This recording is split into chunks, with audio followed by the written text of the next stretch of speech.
The wind howled across Oregon's Hope Valley, a mournful cry that clawed at the corners of the cabin Ruth Caldwell had built with her husband, John. Rain fell in relentless, slanting sheets, turning the fertile earth to a thick, dark mud.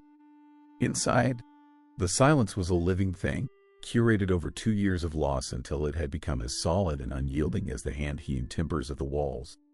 Ruth ran a finger over the mantelpiece, tracing the initials carved deep into the pine.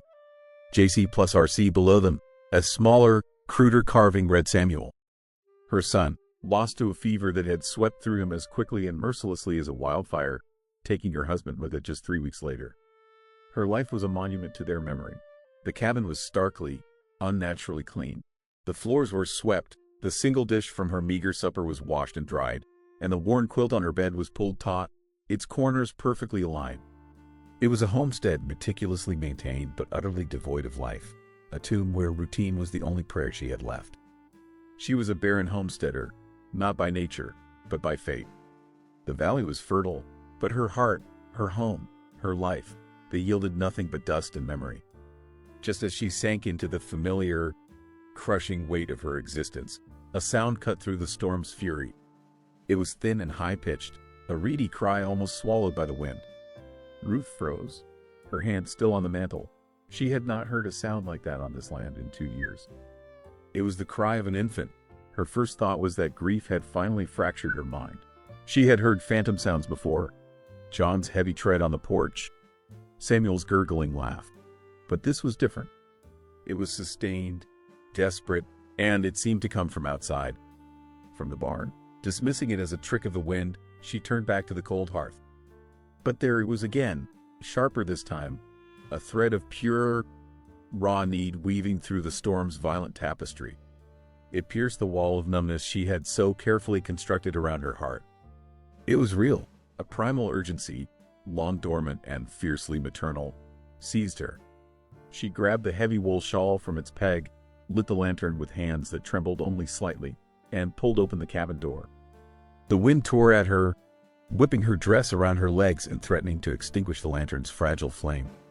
Shielding it with her body, she stepped into the maelstrom, her boots sinking into the grasping mud.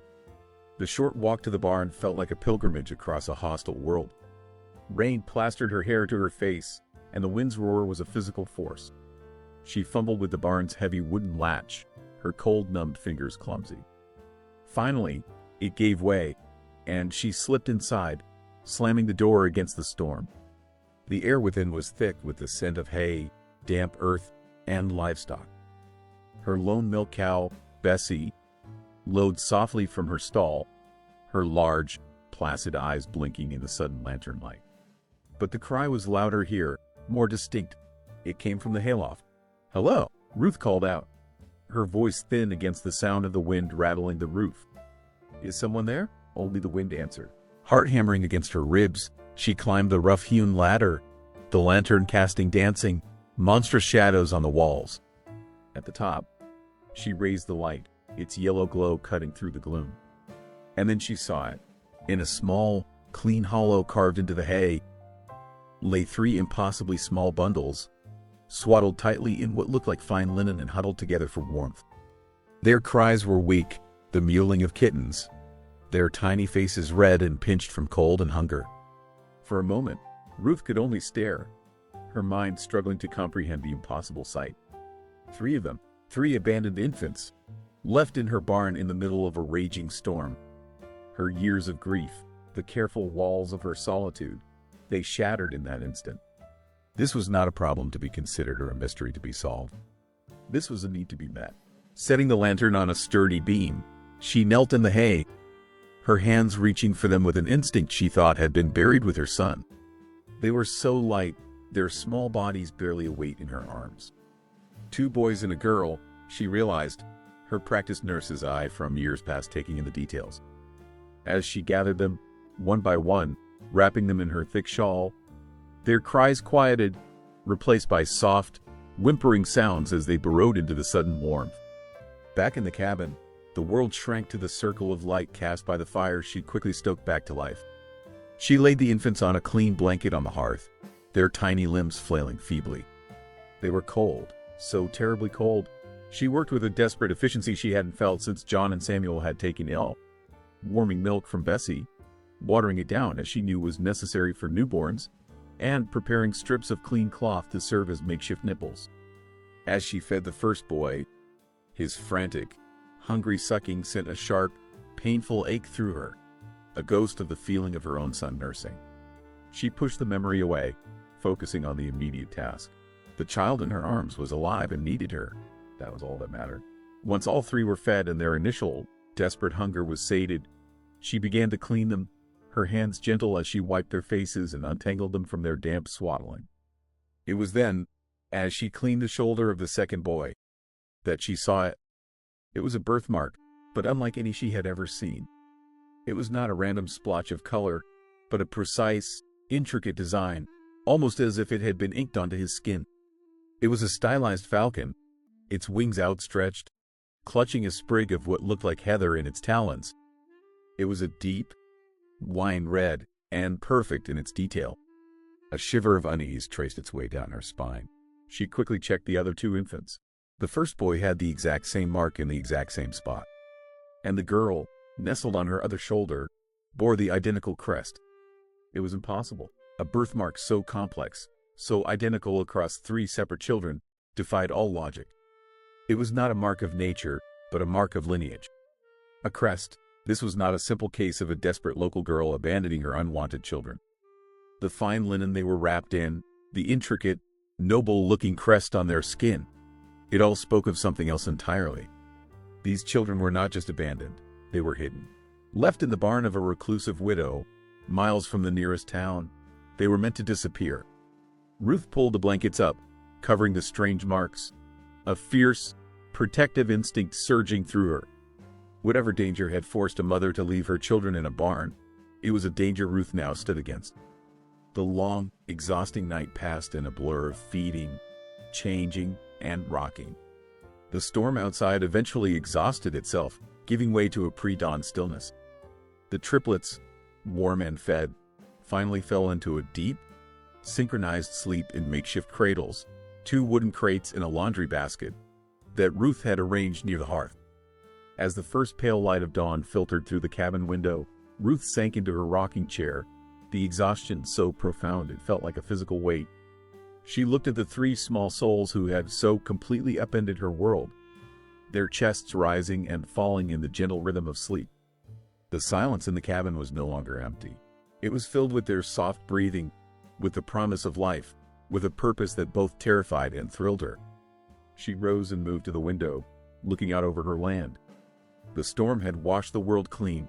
The sky was a tender, bruised purple, and a low mist clung to the valley floor. Her gaze swept the familiar landscape, the muddy yard, the skeletal branches of the cottonwood by the creek, the distant line of fir trees. And then she saw him. On the crest of the hill that marked the western edge of her property, a lone figure sat on a dark horse. He was too far away to make out details, but he was impeccably dressed, a stark, black silhouette against the lightning sky. He was not a farmer or a rancher.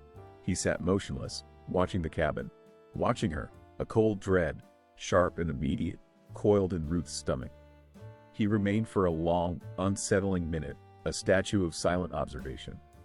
Then, as if satisfied with what he had seen, or not seen, he slowly turned his horse and disappeared back over the rise, swallowed by the morning mist. Ruth's hand flew to her throat, her heart pounding a frantic rhythm against her ribs. Was that the desperate parent, checking to see if the children had been found? Or was it the very danger they had been left here to escape?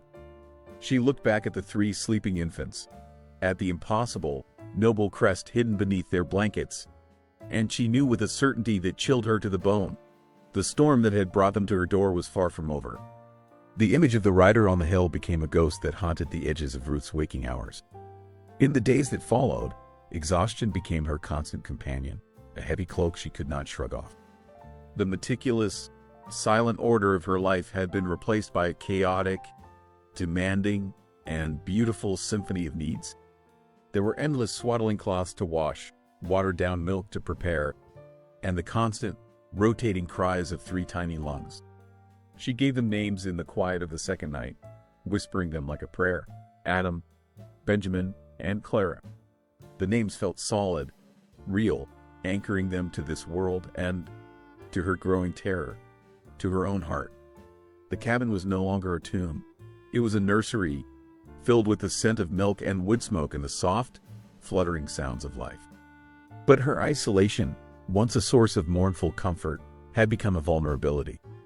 Every creak of the floorboards, every rustle of the wind in the firs, sent a jolt of fear through her. The rider had not returned, but his presence lingered, a silent question mark hanging over the valley. On the fourth morning, her solitude was broken by a firm knock on the door. Ruth froze, her heart leaping into her throat.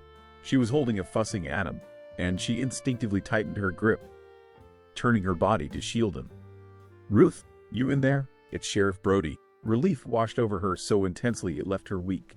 She unbarred the door to find the sheriff standing on her porch, his kind, weary face creased with concern. Samuel Brody was a friend of John's, a man whose quiet competence was the bedrock of their small community. "Morning, Sheriff," she said, her voice hoarse. "I was getting worried," he said, his eyes taking in her pale, exhausted face. "Didn't see smoke from your chimney yesterday. John would have my hide if I didn't check on you." His gaze fell to the bundle in her arms, and his words trailed off. His jaw went slack, and his weathered face registered a look of pure, unadulterated shock. Before he could form a question, a cry came from one of the cradles by the fire. Brody's eyes darted from Adam to the source of the new sound, then to the third cradle. "Good Lord in heaven, Ruth," he finally managed, removing his hat and running a hand through his thinning gray hair. "What on earth has happened here?" Inside, over a cup of strong coffee, Ruth recounted the story of the storm and the impossible discovery in her barn. Brody listened without interruption, his expression growing more grave with every word. When she was finished, she unwrapped Adam's shoulder to show him the birthmark. She had sketched it on a piece of paper, and she showed him that, too. The sheriff stared at the intricate crest, a deep line forming between his brows. "This is no simple abandonment, Ruth," he said, his voice low. "This is something else entirely, something dangerous." He leaned forward, his gaze serious. "You're a good woman, and what you've done for these children is a blessing. But you can't keep them here. It's not safe. The circuit judge will be through next month. We can hand them over, get them to the orphanage in Salem." "No," Ruth said, the word escaping her with a force that surprised them both. She looked at the three sleeping infants, a fierce, primal love rising in her. "They were left with me. They are my responsibility. A responsibility that might get you killed," Brody countered gently. "Whoever left these children did so because they were fleeing something terrible. By taking them in, you've painted a target on your own back." He sighed, seeing the unyielding resolve in her eyes. "All right," he said, relenting. "But you're not in this alone. I'll ask questions in town. Discreetly. See if anyone has seen any strangers, heard any whispers."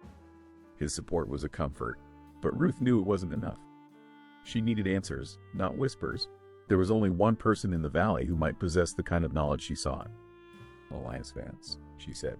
"Does he still live on the old Miller homestead?" Brody nodded. "Still there. Hasn't come to town in a year, far as I know." "You think that old recluse can help?" "He has books," Ruth said simply. "John told me he was a scholar in the old country. If this crest means something, he might be the one who knows it." Later that afternoon, in the quiet of Kingston's general store, a stranger made an inquiry of his own. Baron Alistair von Hesse was a man of contrasts. He was dressed in the fine, dark wool of a European gentleman, his boots polished to a mirror shine, but there was a rugged hardness in his features that spoke of something other than a life of leisure. He moved with a predator's grace, his pale, watchful eyes taking in every detail of the frontier town. He was purchasing a small quantity of supplies when he turned to Sheriff Brody, who had just entered. "Sheriff," the Baron said, his voice a smooth, cultured baritone with a faint Germanic accent. "A question, if I may. In my travels, I have taken a charitable interest in the plight of orphans and foundlings. Does your lovely valley have any such unfortunates?" Brody's posture stiffened almost imperceptibly. "Not that I'm aware of, sir. We tend to look after our own here." "A commendable philosophy," the Baron replied with a thin, unsmiling curve of his lips. "But the wilderness is a harsh place. Surely, from time to time." A desperate soul might leave a child to fate. If they did, Brody said, his tone making it clear the conversation was over. We'd see they were cared for. He tipped his hat and exited, leaving the Baron staring after him with an expression of thoughtful calculation. Elias Vance's homestead was a fortress of solitude and silence. The cabin was larger than Ruth's, with an extra room built onto the side that was, she knew, lined wall to wall with books. A low stone wall encircled the property, and the gate was closed and latched. He was a man who did not welcome visitors. Taking a deep breath, Ruth unlatched the gate and walked to the door. She knocked, the sound echoing in the profound quiet. After a long moment, the door opened a crack, and a pair of sharp, intelligent eyes peered out. Elias was a man in his late 50s, with a wild mane of white hair and a beard that seemed to have a life of its own.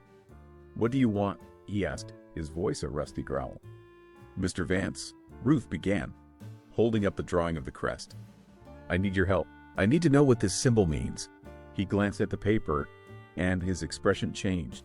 The gruffness was replaced by a look of sharp, sudden alarm. He opened the door wider, pulled her inside, and quickly bolted it behind her. "Where did you see this?" he demanded, his voice a harsh whisper. "It's a birthmark," Ruth explained, unsettled by his reaction. "On 3 infants I found abandoned in my barn." Elias stared at her, his face ashen. For a moment, he seemed unable to speak. He took the paper from her hand, his fingers trembling slightly as he traced the falcon's wings.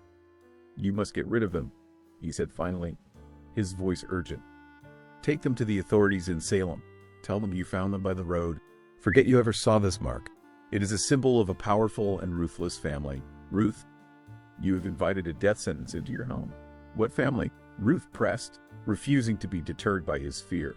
"What does it mean?" Elias shook his head, turning away from her. "Some knowledge is a curse.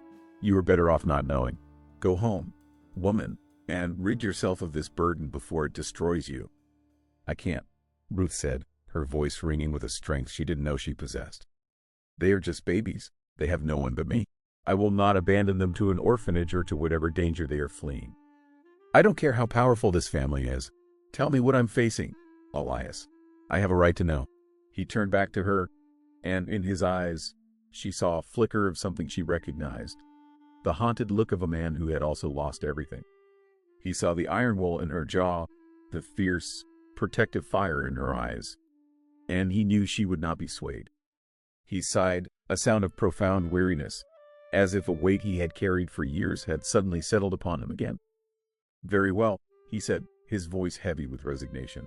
"But you will regret this knowledge. Come back tomorrow. I must consult my books to be certain." As Ruth walked back to her homestead, Elias's warning echoed in her ears. But it was not fear she felt. It was resolve. She was no longer just a grieving widow living in the shadows of her past. She was a guardian, a protector. After she was gone, Elias Vance did not move for a long time. He stood in the center of his silent, book-lined room, the drawing of the crest still clutched in his hand. Finally, he crossed to a heavy, iron-bound chest in the corner, a chest that had not been opened in a decade. With a key from a chain around his neck, he unlocked it. The hinges groaned in protest as he lifted the heavy lid.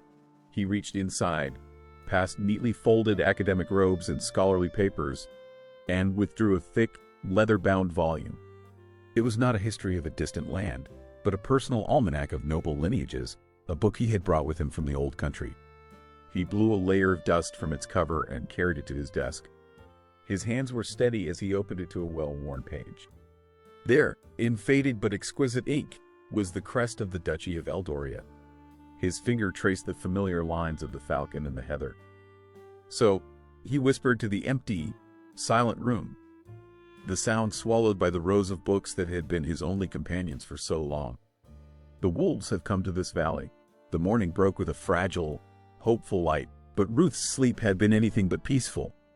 Elias's dire warnings had woven themselves into nightmares of faceless men and circling birds of prey. She rose before dawn, the weight of a nameless dread settling upon her. While changing Clara's swaddling by the low light of the hearth, her fingers brushed against something small, hard, and cold tucked into the linen folds. She drew it out. It was a silver coin, thin and foreign, tarnished with age but bearing an unmistakable design. On one side was the profile of a stern-faced man with a crown. On the other, minted in perfect, miniature detail, was the same falcon crest from the birthmarks. It was a tangible piece of the mystery, cold and heavy in her palm, a link to the world these children had been stolen from. She tucked it safely into the pocket of her dress, its weight a constant reminder of the truth she was about to face. When she arrived at Elias Vance's cabin, the old scholar was waiting. He ushered her in without a word, his face grim. The air in his study was thick with the scent of old paper and beeswax. A heavy book, the one he had pulled from his chest, lay open on his desk. "I was right to be afraid for you," he began, his voice low and urgent. He pointed a trembling finger at the page. "This is the royal crest of the Duchy of Eldoria, a small, but very old and very wealthy principality, nestled in the mountains between the German and Austrian empires." Ruth stared at the intricate drawing, her heart sinking as she placed the silver coin on the page beside it. They were a perfect match. Elias's eyes widened at the sight of the coin. "Where did you find this?" "Tucked into the swaddling of the girl, Clara," Ruth replied. He picked it up, turning it over in his fingers. "This is a ducat, minted during the reign of Grand Duke Friedrich IV. He died 20 years ago. This is old money, a keepsake." He looked at Ruth, his expression a mixture of pity and awe. "Do you understand what this means? The children are not merely of a noble house. They are of the ruling line." He then unfolded the story, his voice a low, steady current of disbelief and dread. "The triplets," he explained, "were almost certainly the children of Crown Prince Leopold, the heir to the Eldorian throne, and his wife, a commoner he had married for love against the wishes of the royal court. A year ago, the prince and his wife had been reported dead, their yacht lost in a storm on the Mediterranean, a tragic boating accident. With no other direct heirs, the prince's ambitious younger cousin, Baron Alistair von Hesse, had been named regent. But the children survived," Ruth whispered, her gaze drifting to the open book.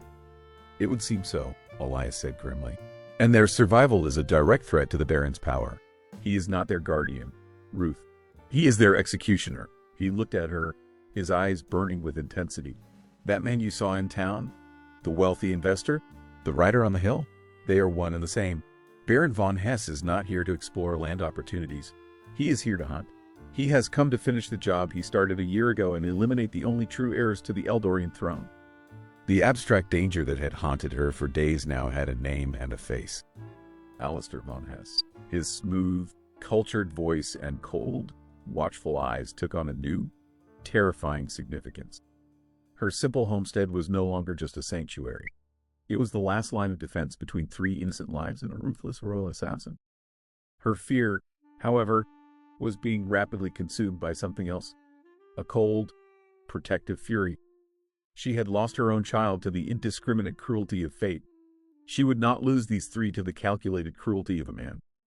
"He knows they are here," she said, the words a statement, not a question.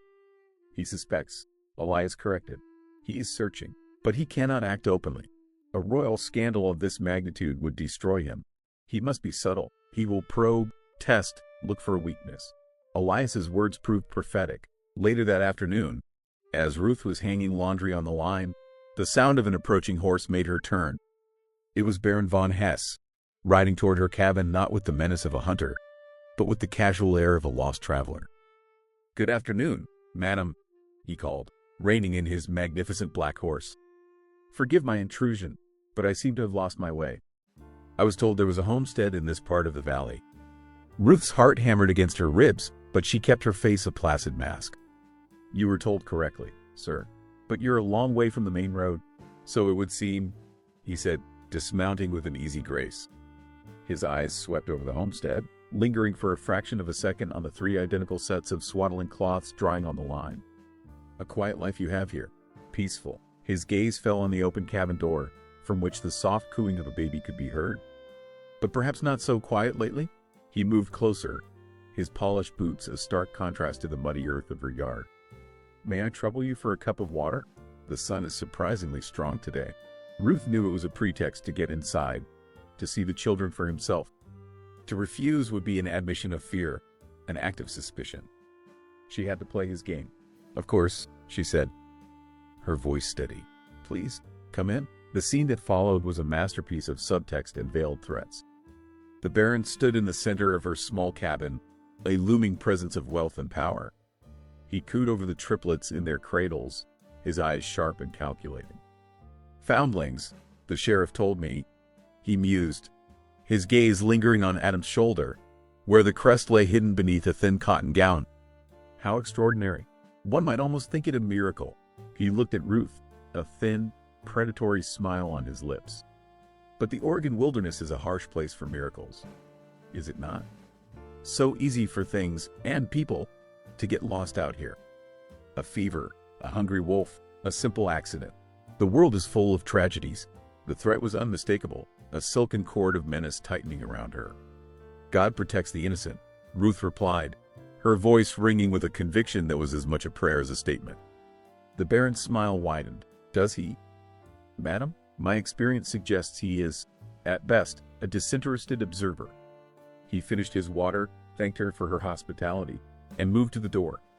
As he stepped onto the porch, he reached into his coat as if for a handkerchief to wipe his brow. His hand emerged, but the fine linen square slipped from his grasp, falling to the wooden planks at Ruth's feet. It seemed a simple, careless accident. As Ruth instinctively bent to retrieve it for him, her blood ran cold.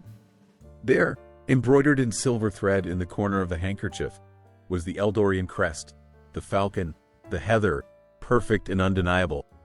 She straightened slowly, the handkerchief clutched in her hand. Her eyes met his. In that single, silent exchange, the pretense that had hung between them evaporated. He knew, and he knew that she knew. His smile was no longer veiled. It was a victor's smirk, a silent declaration of war. Without another word, he mounted his horse and rode away, leaving Ruth standing on her porch, the embroidered crest a brand in her hand, the quiet of the valley suddenly screaming with the certainty of the violence to come. The dropped handkerchief lay on the porch, a silken gauntlet thrown down. For a long, paralyzing moment, Ruth could only stare at it, her mind reeling from the Baron's silent, chilling declaration.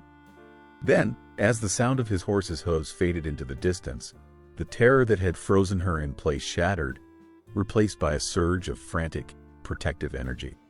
She bolted the door, the heavy wooden bar thudding into place with a sound of finality.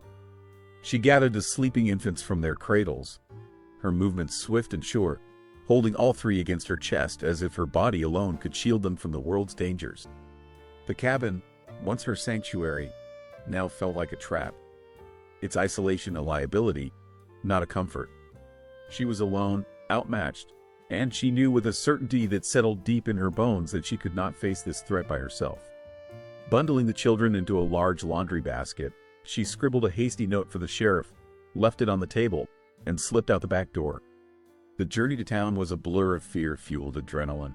She kept to the woods, avoiding the open road, her eyes scanning every shadow, her ears straining for the sound of an approaching rider. She found Sheriff Brody in his office, cleaning his service revolver with a methodical calm that was the antithesis of the storm raging within her. He looked up as she burst in, the sleeping triplets in their basket drawing an immediate look of alarm. "Ruth, what is it? What's happened?" Her words tumbled out in a frantic, whispered rush. The story of the Baron's visit, the veiled threats, the dropped handkerchief. She showed him the silver coin and the drawing of the crest, her hands trembling. Brody's face grew hard as he listened. He was a man of the law, a believer in evidence and due process, but he was also a man of the frontier, and he recognized evil when he saw it. "He's threatening you, but he's been careful," Brody said, his voice grim. "I can't arrest a man for dropping a handkerchief or speaking in riddles, no matter how menacing. My hands are tied, officially." He met her desperate gaze, and a flicker of something else, the friend of her late husband, the citizen of the valley, surfaced in his eyes. "But that doesn't mean we can't do anything." Their first stop was Elias Vance's fortified homestead. The old scholar's face paled as Ruth recounted the Baron's visit, but his fear was quickly replaced by a steely resolve. "The time for subtlety is over," Elias declared.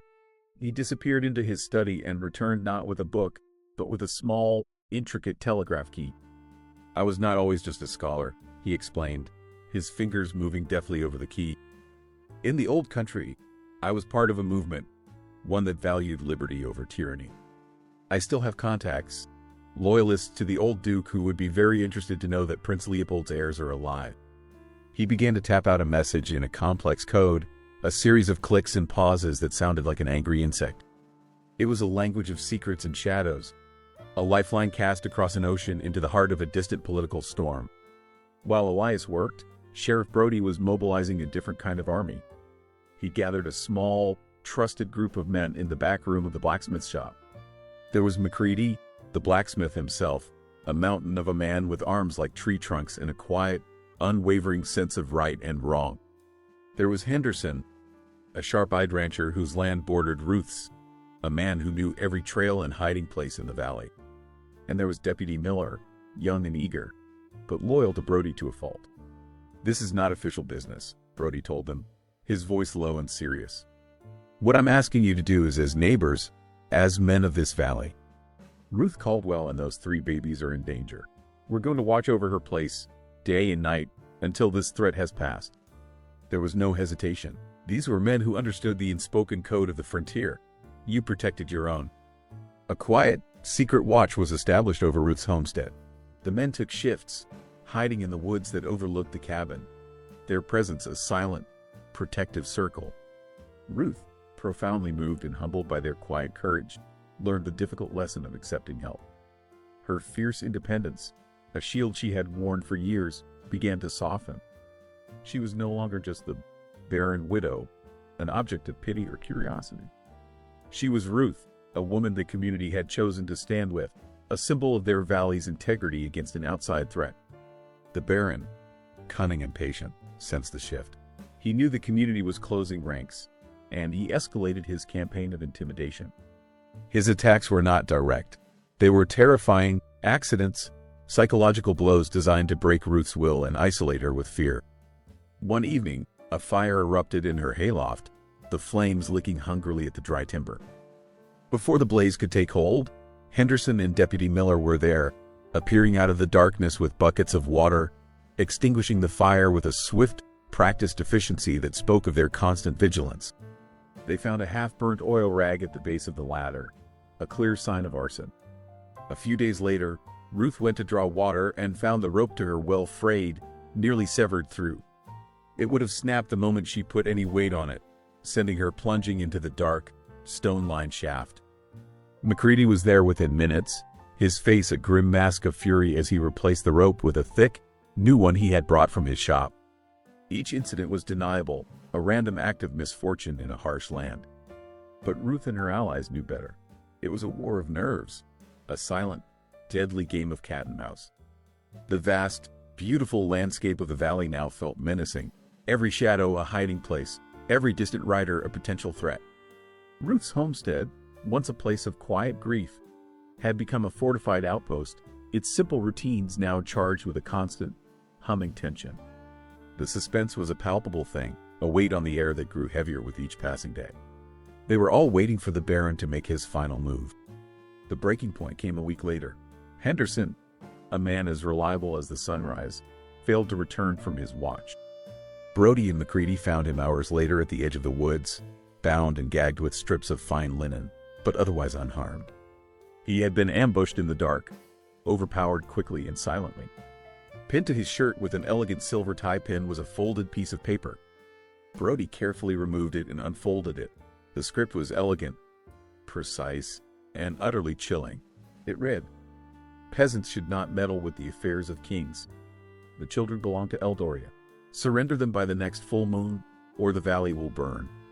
The threat was no longer veiled. It was an ultimatum. The full moon was just 2 nights away.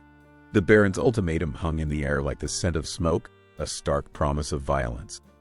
The full moon, once a gentle marker of the passing days, now loomed in their minds as a deadline, a harbinger of the coming battle. Fear was a cold, constant presence, but it was overshadowed by a grim, unifying resolve. They would not surrender the children. They would not let their valley burn. The next 2 days were a blur of frantic preparation. McCready, the blacksmith, used his skills to reinforce the cabin's doors and fashion heavy iron bars for the windows.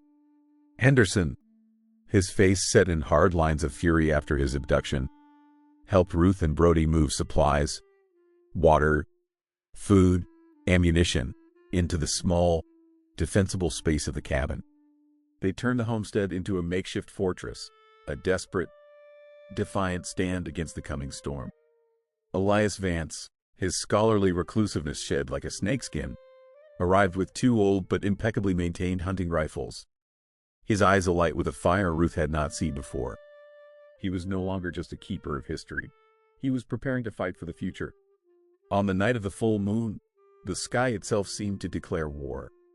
The clouds, which had been gathering all day, unleashed a torrent of biblical proportions. Rain fell in a solid, blinding curtain, and the wind shrieked like a banshee, tearing at the roof and rattling the newly barred windows. The storm was a force of nature, isolating them completely, cutting off any possibility of help from town. They were on their own. Inside the cabin, the atmosphere was thick with tension. Brody and Henderson took up positions at the front windows, McCready and Elias at the back. Ruth moved between them, her face pale but her hands steady as she checked their ammunition and laid out medical supplies on the kitchen table, bandages, carbolic acid, and her own herbal remedies. In the center of the room, nestled in their laundry basket cradle, Adam, Benjamin, and Clara slept, their innocent breathing a fragile counterpoint to the storm's fury and the silent, waiting dread. They didn't have to wait long. Under the cover of the storm's chaos, the attack began. It was not a cavalry charge, but a series of probing, ghostly movements. A shadow darting between the woodpile and the well, the soft thud of something heavy striking the cabin's far wall. They were testing the defenses, looking for a weakness.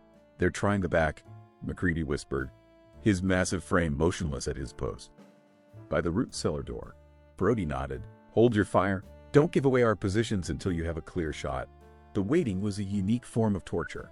The howl of the wind masked every sound, turning the world outside into a blind, roaring chaos. Was that the snap of a twig or just the storm? A man's low voice or the groaning of a tree branch? Suddenly, a flicker of orange light caught Ruth's eye. "Fire!" she cried, pointing to the small window near the hearth. One of the Baron's hired thugs had managed to creep up to the wall and was trying to shove a burning torch through a gap in the shutters. McCready was there in an instant, smashing the butt of his rifle against the wood, extinguishing the torch and sending the man outside howling in pain as his hand was crushed. The first blow had been struck.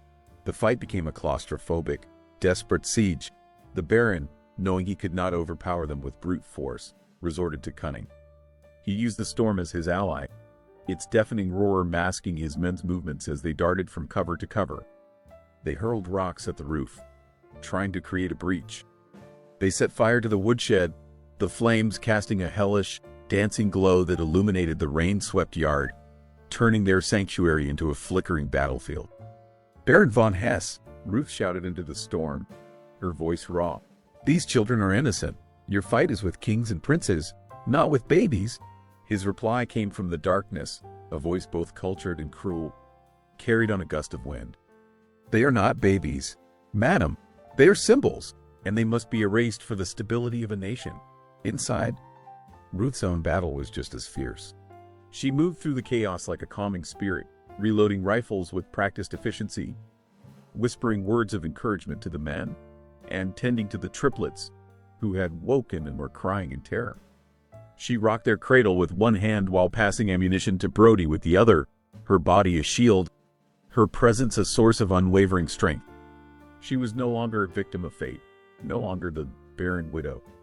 She was a mother fighting for her young, and in that role, she discovered a courage she never knew she possessed. The fierce, unyielding love she felt for these foundlings had burned away the last vestiges of her grief. The climax came with a splintering crash. Using a heavy log as a battering ram, the Baron and his last remaining man broke through the reinforced back door. The storm surged into the cabin, extinguishing the main lantern and plunging the room into a maelstrom of shadow and firelight. Brody and Elias met the first man, a desperate, close-quarters struggle of fists and rifle butts. The Baron, seeing his chance, ignored the fray and lunged for the center of the room, for the cradle where Clara lay wailing. "No!" Ruth screamed, throwing herself in his path.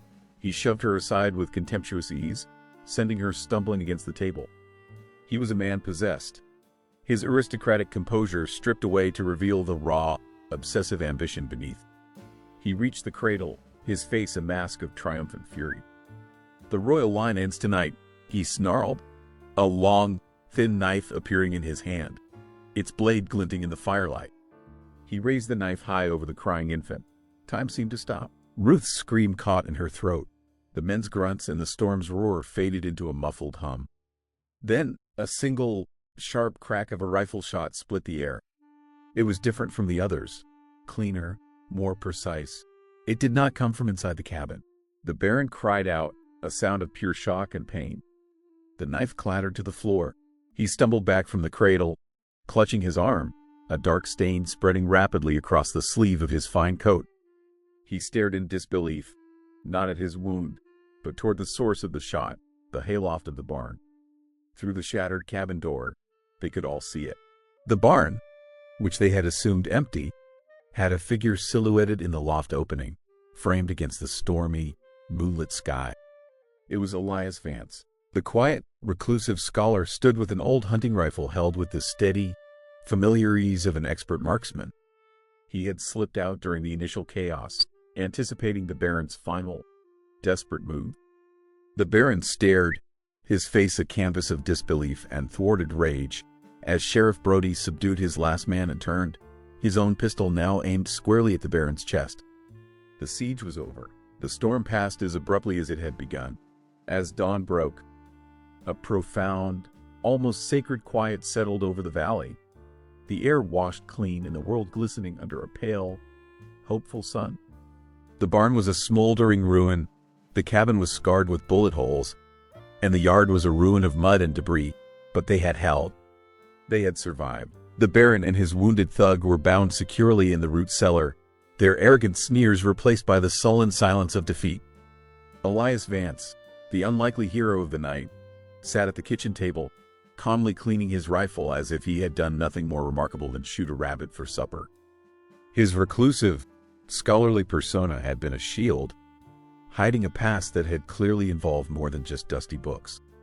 As the community emerged to assess the damage, a new sound drifted through the morning quiet, the rhythmic clatter of a carriage, moving at a stately pace along the main road.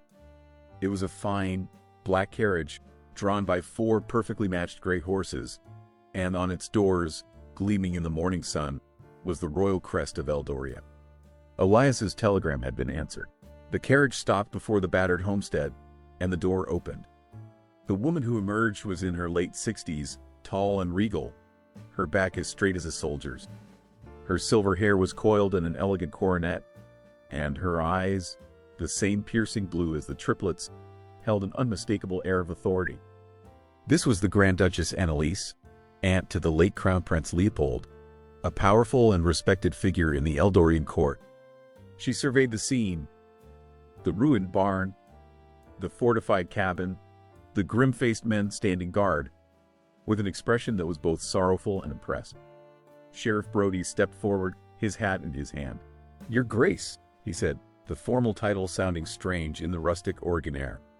"We have your nephew's cousin, Baron von Hesse, in custody." "So I see, Sheriff," the Duchess replied, her voice crisp and clear.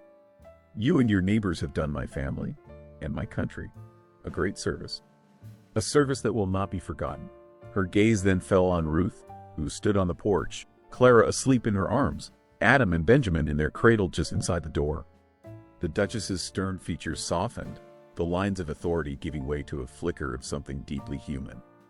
She walked toward the porch, her movements elegant despite the mud that sullied the hem of her silk dress. "You must be Ruth Caldwell," she said, her eyes fixed on the sleeping infant. "I am," Ruth replied, her voice steady. "May I?" the Duchess asked, her gaze lifting to meet Ruth's. Ruth hesitated for only a heartbeat before gently transferring the sleeping Clara into the older woman's waiting arms. The Duchess cradled the child with a practiced, gentle touch, her eyes tracing the infant's perfect, miniature features. A single, crystalline tear escaped and traced a path down her cheek. "She has her father's chin," she whispered, her voice thick with emotion. "Leopold's." The Baron was brought out and handed over to the stern-faced Eldorian guards who had accompanied the Duchess. He shot a look of pure, undiluted hatred at Ruth as they led him away, but his power was broken. He was a wolf defanged, destined for the cold, quiet justice of a royal dungeon. The hours that followed were a blur of quiet negotiations and heart-wrenching decisions. The Duchess was pragmatic and wise. She spoke of the children's duty to Eldoria, of the throne that awaited one of the boys, of the life of privilege and responsibility that was their birthright. For a moment, it seemed that Ruth's sacrifice would be absolute, that the family forged in fire on this remote homestead would be torn apart by the demands of a distant crown. Ruth knew she had no legal claim. She was not their mother by blood, only by love. She had fought to save their lives, but she could not fight their destiny. "They will need to return with me," the Duchess said finally, her voice gentle but firm. "They must be educated, prepared for the life that awaits them." Ruth looked at the three infants, her heart constricting with a pain that was sharper and more profound than any she had ever known. To have found them, to have loved them, only to lose them now, it felt like a cruelty beyond measure. But she would not beg. She would give them up with the same dignity with which she had protected them. "I understand," she said, her voice barely a whisper. She then made one last, desperate plea, not to keep them, but to remain a part of their lives. "Your Grace, they know nothing of Eldoria. They know only this valley, this cabin, the sound of the wind in the firs. This is the only home they have ever known. To tear them away from it now," she couldn't finish. She spoke of their simple routines, of Adam's gurgling laugh, of Benjamin's solemn stare, of Clara's fierce grip on her finger. She spoke not as a guardian to a duchess, but as a mother to a woman who had also known love and loss. The Grand Duchess listened, her gaze never leaving Ruth's face. She looked at the loyal, weary faces of the men who had risked their lives for 3 children they had no connection to. She looked at the simple, sturdy cabin that had been their fortress. And she made a decision that would be recorded in the annals of Eldorian history as an act of unprecedented wisdom and compassion. "You are right, Mrs. Caldwell," she said finally. "Their destiny may lie in Eldoria, but their hearts were born here, in this valley." She paused, her next words changing everything. "The political situation at home is still volatile. A royal court is no place to raise children. They need safety, stability. They need love more than they need a crown, at least for now." She made an offer that left them all speechless. The royal heirs of Eldoria would be raised here, in Hope Valley, under the official guardianship of Ruth Caldwell. They would be provided with a handsome stipend, the finest tutors, and the discreet but constant protection of a royal guard. They would be taught their heritage, their language, their history, but they would be allowed to grow up not as princes and a princess, but as children of the Oregon soil. The story closes a year later, on a sun-drenched summer afternoon. The homestead has been rebuilt, expanded, and yet it retains its simple, rustic charm. A discreet but sturdy new house has been built nearby for the small contingent of loyal Eldorian guards. Ruth sits on her porch, no longer a lone figure of sorrow, but the vibrant heart of a bustling, happy home. Adam, Benjamin, and Clara, now sturdy toddlers, are playing in the grass, their laughter mingling with the buzz of bees in the wildflower garden.